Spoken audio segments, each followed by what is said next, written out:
ఓం సాయిరామ్. సాయి భక్తులందరికీ నమస్కారం అండి. సాయిబాబా దయ వల్ల అందరు ఎక్కడున్నా కూడా సుఖంగా సంతోషంగా ఎప్పుడు కూడా అష్టైశ్వర్య ఆరోగ్య అభివృద్ధితో ఉండాలని చెప్పి బాబాగారి తరపున నేను కూడా మనస్ఫూర్తిగా కోరుకుంటూ ఈరోజు ఈ వీడియో అనేది మొదలు పెడుతున్నానండి. ఈరోజు ఈ వీడియోలో సాయి పిలుపు ద్వారా మనకు వచ్చినటువంటి సందేశం ఏంటంటే, తప్పకుండా గొప్ప తీపి కబురుతో నీ సాయినొచ్చాను, కాదని నన్ను అసలు వెనక్కు పంపొద్దు, నేను చెప్పినటువంటి సందేశాన్ని పూర్తిగా ఆలకించు అని బాబాగారు మనకి రోజు ఒక చక్కటి సందేశం ద్వారా మన ముందుకైతే వచ్చారండి. మరి బాబాగారు ఇలాంటి సందేశాన్ని ఎందుకు అందించాలనుకుంటున్నారు అనేది మనం బాబాగారి మాటల్లోనే తెలుసుకుందాం. వీడియో మొదలుపెట్టే ముందు ప్రతి ఒక్కరికి ఒక చిన్న రిక్వెస్ట్ అండి. సందేశం నచ్చితే తప్పకుండా మన వీడియోకి ఒక చిన్న లైక్ అయితే ఇవ్వండి.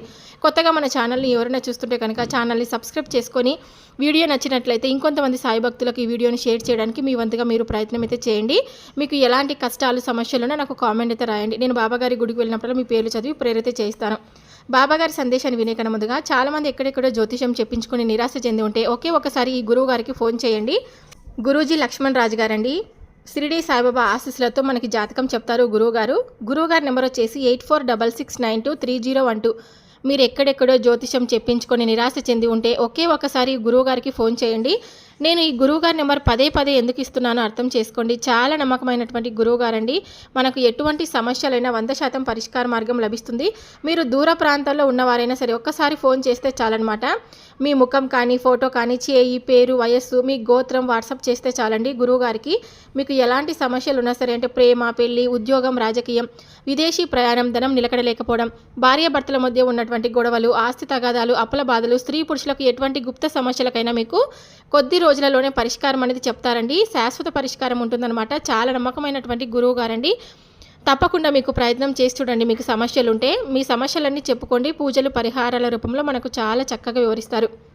నిజంగా చాలా నమ్మకమైనటువంటి గురువు గారు. ఇప్పుడు బాబాగారి సందేశాన్ని విందామా మరి. గొప్ప తీపి కబురుతో నీ సాయిని వచ్చాను, కాదని నన్ను వెనక్కు పంపొద్దు. ఈరోజు నీకు ఈ సందేశాన్ని ఎందుకు అందిస్తున్నానో నువ్వు శ్రద్ధగా ఆలకించి చూడు. నీ కోసం నీ సాయి గొప్ప శుభవార్తతో వచ్చాడు. ఒక్కసారి పూర్తిగా ఈ సాయి మాటను ఆలకించి చూడమ్మా. నీ మనసులో ఉన్నటువంటి భారం అంతా కూడా తప్పకుండా తొలగిపోతుంది. నీ మనసు ప్రశాంతంగా ఉంటుంది కూడా. నేను నీ దగ్గరే ఉన్నాను, నీతోనే ఉన్నాను అని ఎందుకు నమ్మడం లేదు? నీకు కలుగుతున్నటువంటి దుఃఖాన్ని ఎందుకలా నువ్వు బలవంతంగా అణచివేసుకుంటున్నావు?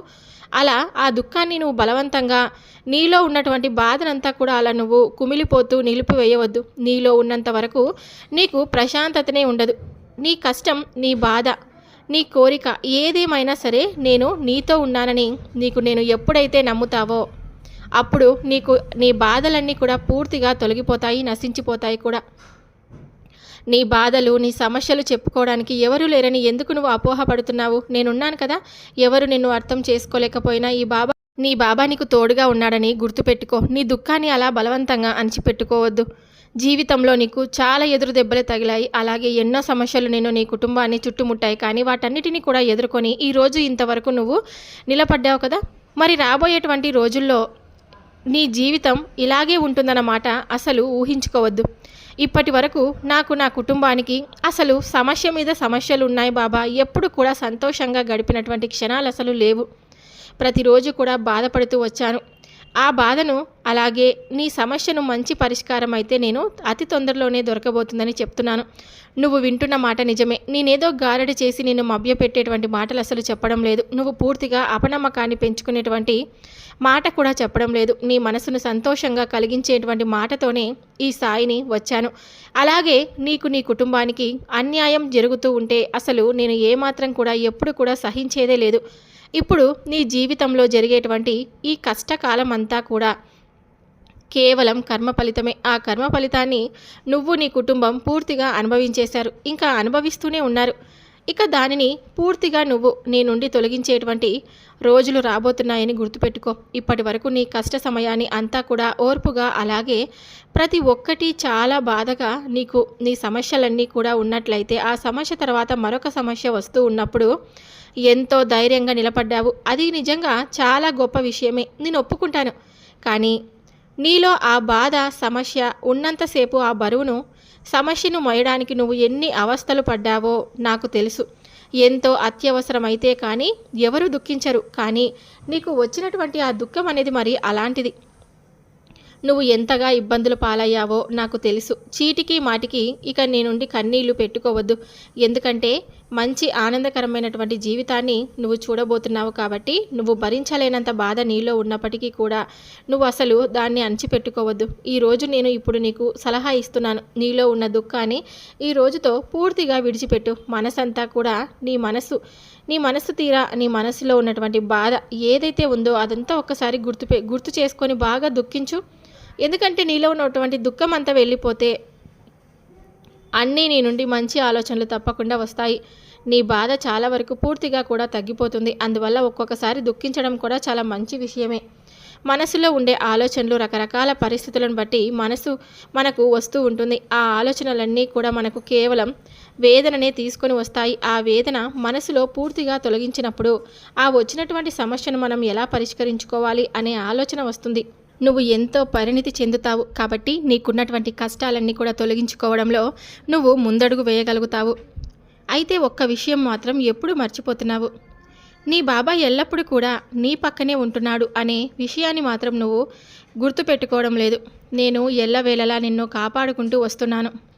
నువ్వు కోరుకుంటున్నట్లుగా అన్నీ జరుగుతాయి. నీ జీవితంలో ఎన్ని రోజులు నువ్వు దేని గురించి అయితే బాధపడుతున్నావో, ఏ సుఖ సంతోషాలు నీ జీవితంలో నీ కుటుంబంలో లేవని ఇన్ని రోజులు నువ్వు దుఃఖించావో, కుమిలిపోతూ ఉన్నావో అవి తప్పకుండా నువ్వు సంతోషాలన్నీ పొందుతావు. ఇక ముఖ్యంగా నీ బిడ్డల గురించి అసలు బాధపడద్దు. వారి భవిష్యత్తును నేనంతా చూసుకుంటాను కదా. కేవలం నీకు నీ బిడ్డలు ఎంత ఆనందకరమైనటువంటి జీవితాన్ని గడిపితే నువ్వు సంతోషిస్తావో అంతకంటే నేను ఎక్కువగా కూడా సంతోషిస్తాను.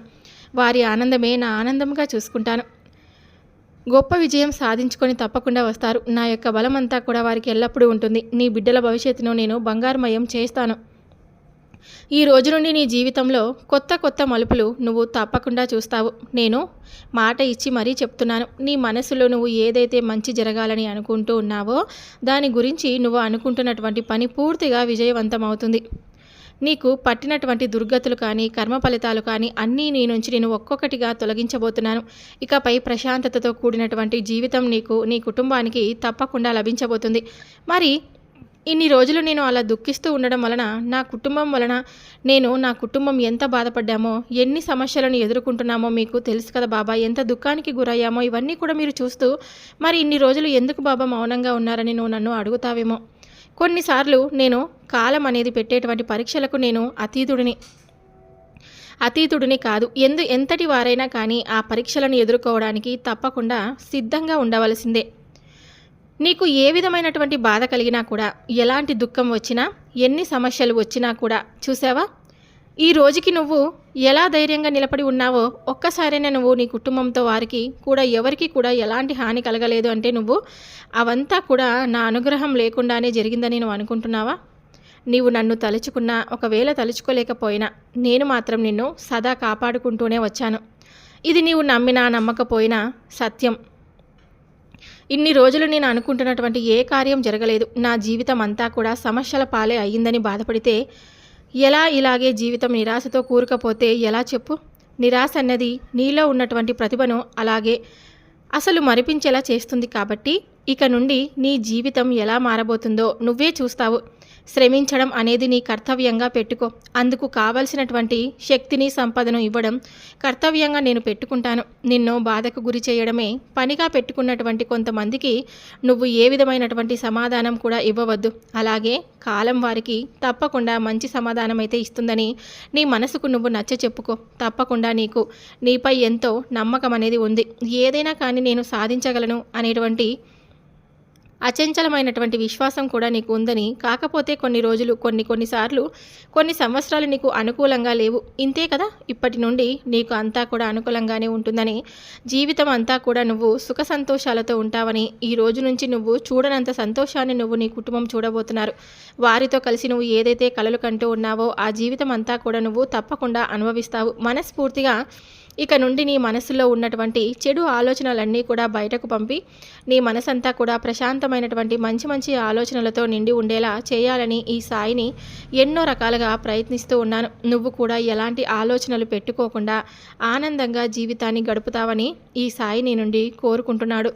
ఈరోజు నీ బాబా నీకు ఒక శుభవార్త తప్పకుండా చెప్తున్నాడు. ఉద్యోగం గురించి కానీ, సంతానం గురించి కానీ, లేక నీ బ్రతుకులో ఒక వెలుగునివ్వడానికి తప్పకుండా నేను చెప్పేటువంటి సందేశాన్ని పూర్తిగా ఆలకించి చూడని చెప్తున్నాడు. మరి నేను చెప్పినటువంటి మాటలను నువ్వు శ్రద్ధగా వింటున్నావా? మీరు గుండెల్లో దాచుకున్న కోరిక, ఎన్నాళ్ళుగా ఎదురు చూస్తున్న శుభవార్త ఇప్పుడే తలుపు తట్టబోతుంది. ఈ మాటలు మీకు చిన్న శబ్దంలా అనిపించవచ్చు, కానీ ఇది బాబా మీకు పంపినటువంటి సంకేతంగా భావించు. నువ్వు ఎన్నో ఇంటర్వ్యూలకు వెళ్ళి వచ్చావు, మళ్ళీ ఎదురు చూస్తున్నావు, ఉద్యోగం కోసం పోరాడుతూ ఉన్నావు. నువ్వు ఆ ఉద్యోగానికి అర్హుడవని నేనంటానా? కాదు. నీ బాబా అన్నాడంటే అది చట్టమే అవుతుంది. ఓ భక్తుడు కల్లోకి వచ్చాడు. బాబా, నాకు ఉద్యోగం కావాలి. బాబా నవ్వి అన్నాడు, నీ ఒడిలో జీతపు లేఖ పెట్టేద్దామని ఒకరు నిర్ణయించుకుంటున్నారు, కానీ నీ గుండె చీలిన గాయాలను నేను ముందుగా మాన్చాలి కదా. కాబట్టి ఈరోజు నీ శ్రమ ఫలించే రోజు దగ్గర పడుతుంది. ఉద్యోగం రావాలి అనే కోరికను ఇప్పుడు బాబా సమాధానం చెప్తున్నాడు. కొద్ది రోజులు నన్ను నమ్ము. నీ పేరు డబ్బుతో నిండిన మెయిల్లో వచ్చేది. తప్పకుండా నువ్వు సంతోషంగా ఉంటావు. బహుశా నువ్వు ఒక తల్లి అవ్వాలని ఎన్నో సంవత్సరాలుగా కూడా కోరుకుంటూ ఉంటూ ఉన్నావు కదమ్మా. కన్నీళ్లతో రాత్రిళ్ళు ఎప్పుడు కూడా నన్ను అడుగుతూ ఉన్నావు. నీవు తల వంచి ఏడ్చిన ప్రతిసారి నీ గర్భాన్ని ఆశీర్వదించమని దేవతలను అడిగాను. ఓ భక్తురాలు ఏడాదుల పాటు పిల్లలు లేరు. ఆమె బాబాగారి కాళ్ళ వద్ద ఏడ్చింది. బాబా, నన్ను తల్లి అని అనిపించు. బాబా కాళ్ళ నుండి విభూతి తీసి ఆమె నుదుటన పెట్టాడు. 4 నెలల తర్వాత ఆమె హృదయంతో బ్రతుకుతున్న మరొక ప్రాణం తలుపు తట్టింది. ఈరోజు నీకు కూడా అదే బుద్ధి చెప్తున్నాను. నీ బుద్ధి నా శరణు లోపల ఉంచు. నీ గర్భాశయాన్ని నా ఆశీర్వాదం తాకుతుంది.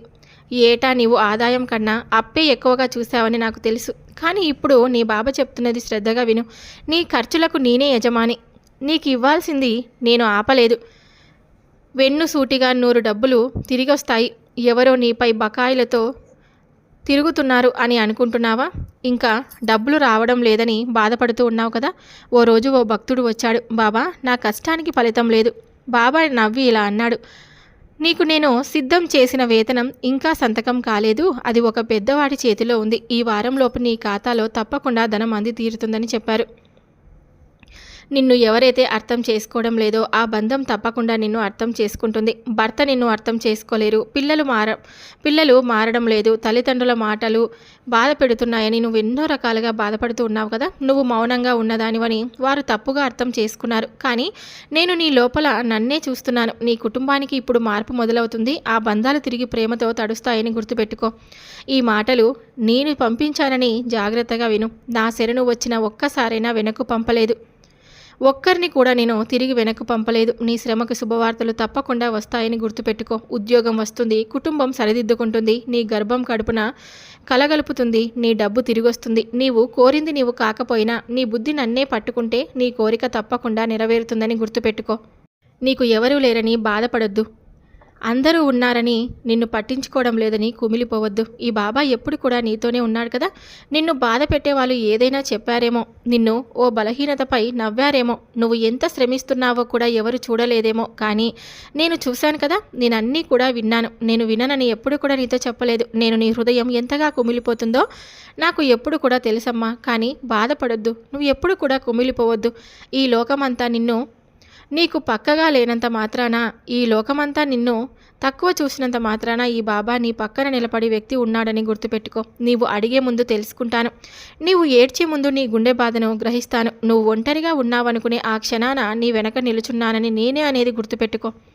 నేను నీతో ఉన్నానంటే అది మౌనంగా కాదు, నీ ఆత్మలో మాటల కంటే పెద్ద శక్తిగా ఉన్నాను.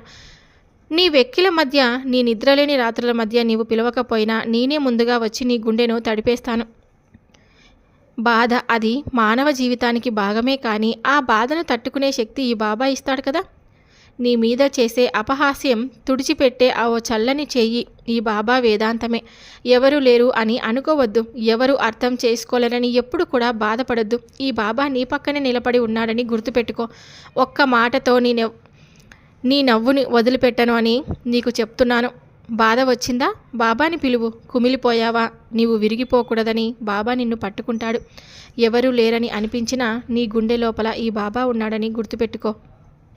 నేనెప్పుడు కూడా నీ మాటలు వింటున్నాను. ఈ సాయి మాటలను విని తూచా తప్పకుండా పాటిస్తావని నేను నీ నుండి కోరుకుంటున్నాను. మరి ఆ మాటలు ఏమిటో, ఎందుకోసం నీకు ఇలాంటి మాటలు చెప్పాలి అని అనుకుంటున్నానో తప్పకుండా నువ్వు ఇప్పుడు నేను చెప్పేటువంటి ఈ మాటలను విని నీవే తప్పకుండా తెలుసుకో అమ్మా. ముందుగా నువ్వు అనవసరంగా వృధాగా కార్చేటువంటి ఒక్కసారి ఆ కన్నీటిని తుడుచుకొని ఈ సాయి మాటలను శ్రద్ధగా ఆలకించు. నీ సాయి గురించి నీకు తెలియనటువంటి నీవు నన్ను అర్థం చేసుకోలేకపోతున్నావు కదూ. ఎలా అమ్మా ఇలా అయితే? ఎప్పుడైనా కానీ ఒంటరిని అనేటువంటి విధమైనటువంటి ఒక ఆలోచన నీకు ఎప్పుడైనా కలిగిందా? అలా కలిగినప్పుడు నీ సాయి నీకు తోడుగా లేడు అని నీవు పరిపూర్ణంగా నమ్మావా? లేదు కదా. నిత్యం నిన్ను ఏదో ఒక విధంగా సంతోష పెట్టాలని చూస్తూ ఉన్నటువంటి నీ సాయి నాన్నను నీవు అర్థం చేసుకోలేకుంటే మరి ఎవరు అర్థం చేసుకుంటారు? ఎప్పుడు కూడా నీ బాధను నేనే అర్థం చేసుకుంటాను కదా. ఒక తండ్రిగా, ఒక తల్లిగా, ఒక సోదరిగా, ఒక స్నేహితుడిగా, ఒక సోదరిగా ఇలా ఎప్పుడు కూడా నువ్వు ఏ బంధంతో నన్ను ముడిపెట్టుకున్నావో ఆ బంధంలో నిలుచొని నీ బాధలన్నీ తప్పకుండా తీరుస్తాను. నేను ఒంటరిని అని నీవు చింతిస్తే సరిపోతుందా? నిన్ను అసలు ఎందుకు అలా ఒంటరిగా మిగిలేస్తాను? అలా ఎందుకు అనుకుంటావు? కొండంత అండగా నీ సాయి నీకు ఉన్నాడన్న విషయాన్ని నీకు తెలియదా చెప్పు.